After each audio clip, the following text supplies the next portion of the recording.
Hello, everyone. My name is Momma Bunny, and I'm so happy to see you here back at the burrow. And to all of our new friends, hello. It's so nice to meet you. How was your day? I hope it went well. And now that you're here, my day's gotten even better. For tonight's story, I found a very special story.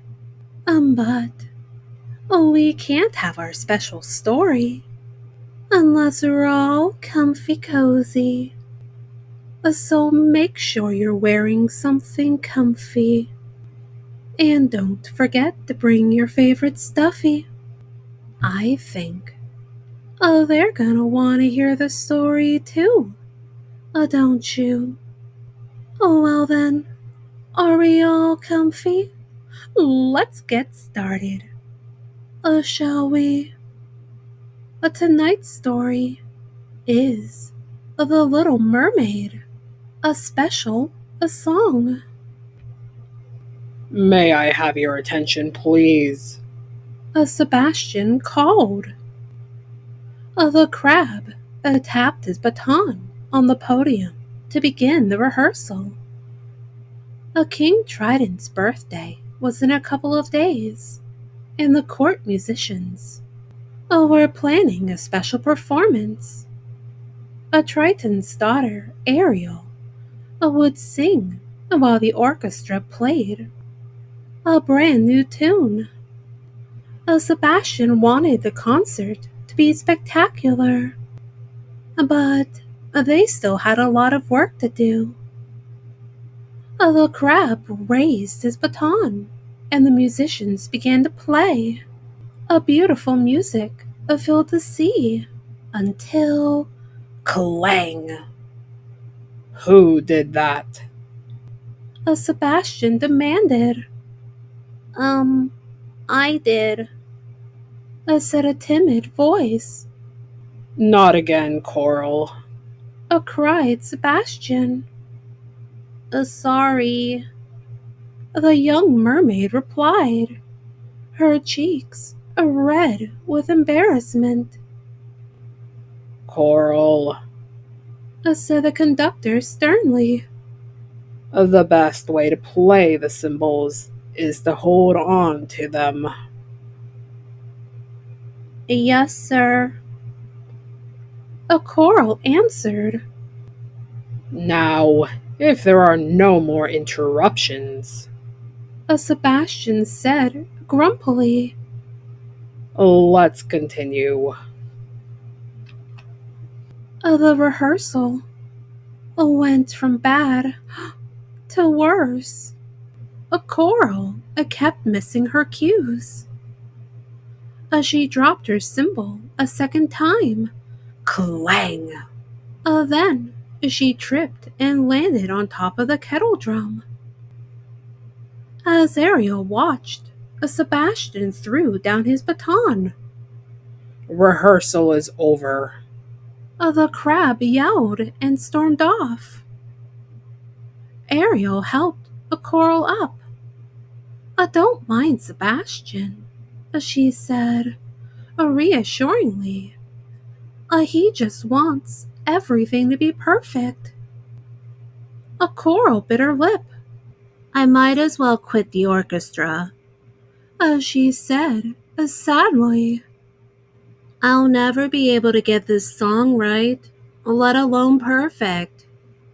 Don't worry about it, Ariel said. The only thing I'm perfect at is making Sebastian mad. You should have seen his face the last time I went to the surface. His eyes bulged right out of his head. You've been to the surface? A coral asked, amazed.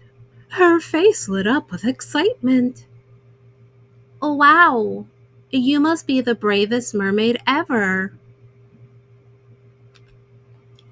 Ariel laughed.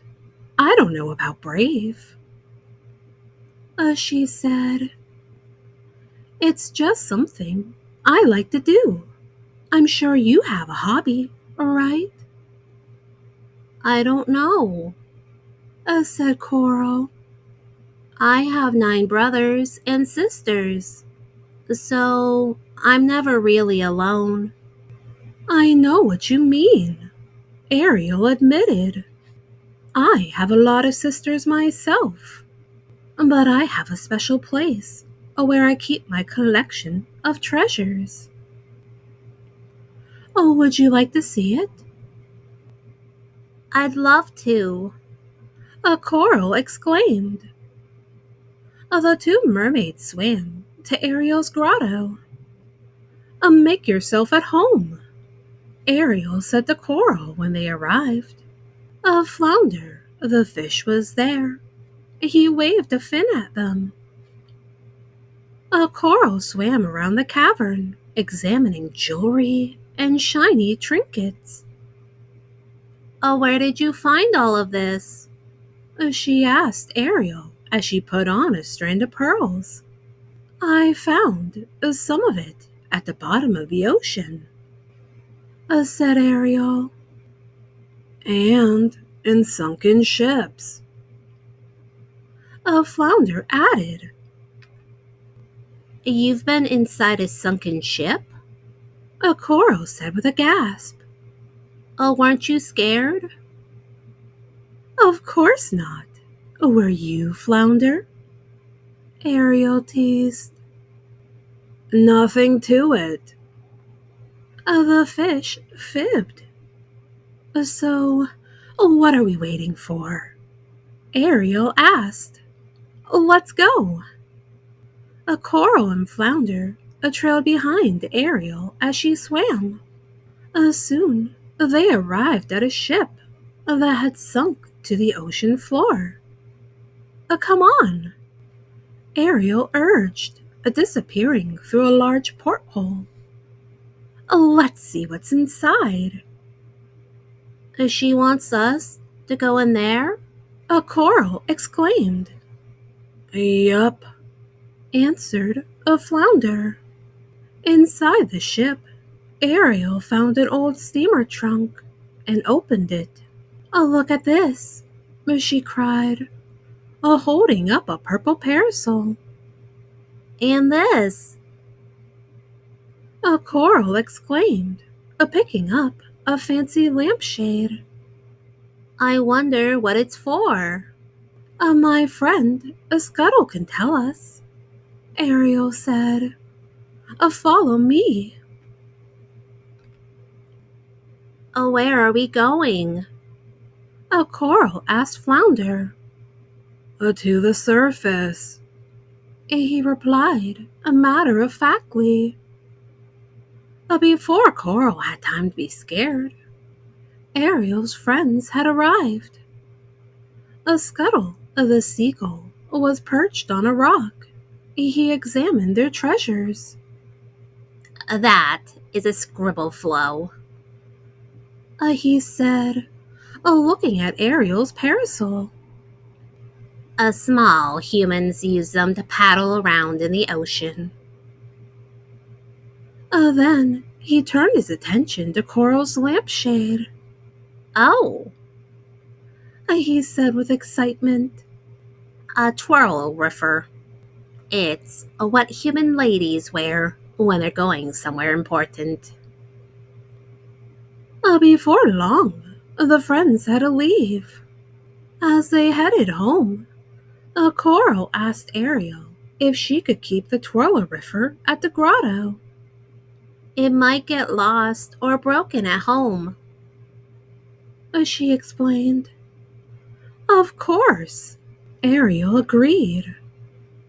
The grotto is my secret place, and it can be yours too. A few days later, when Ariel swam to the grotto, she heard someone singing.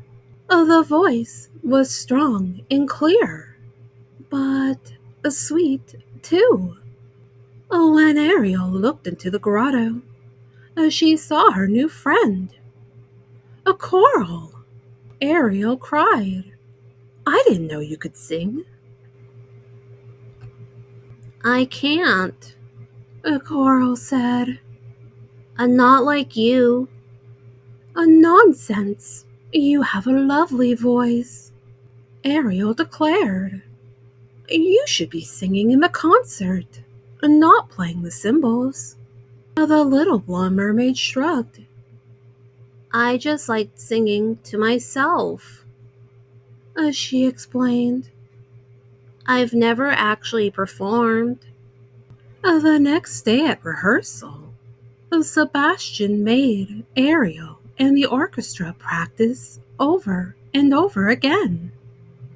But something always seemed to go wrong. The big day is tomorrow. The crab fretted. This concert must be fit for a king. King Trident, to be exact.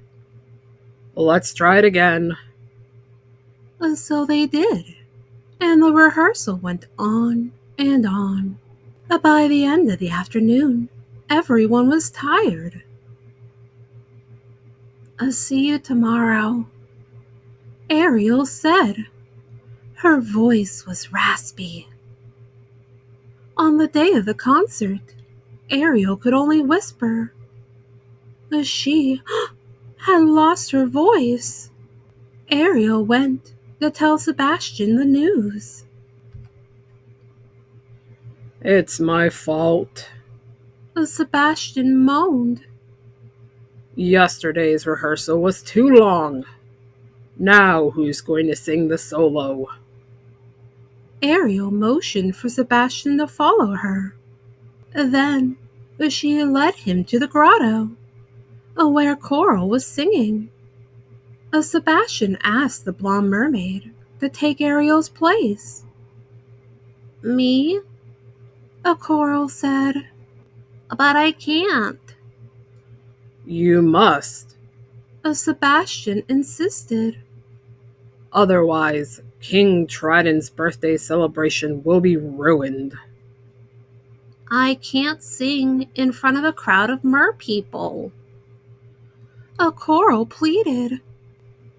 And I certainly can't sing in front of King Trident. Sure you can. Flounder said. Coral thought about how she had visited a sunken ship and gone to the surface. Things she had never thought she could do, all because of Ariel.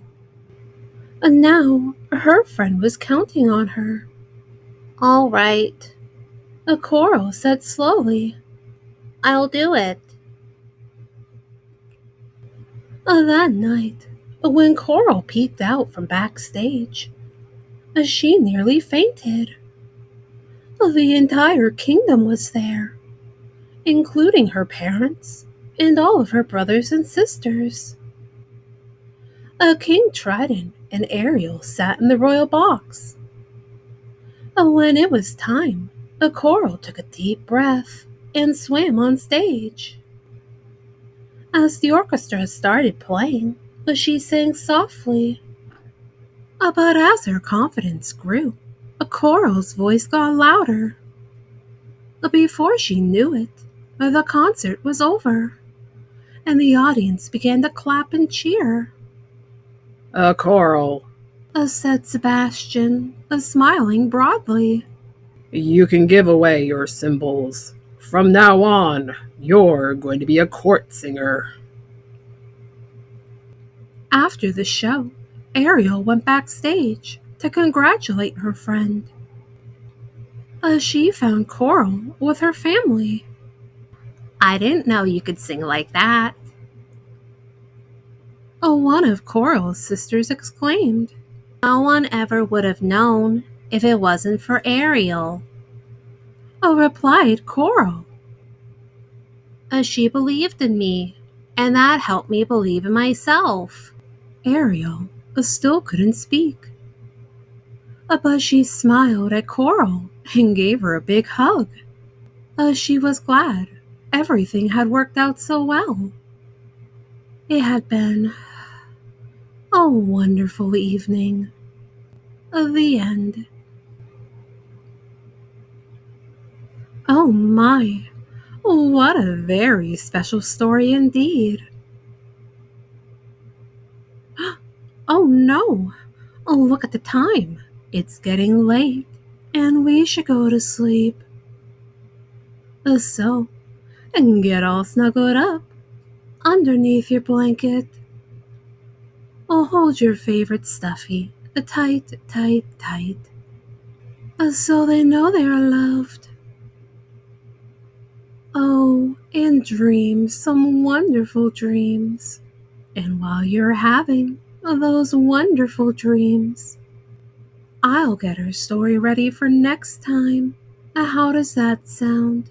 And always remember, Momma Bunny loves you very, very much. Good night.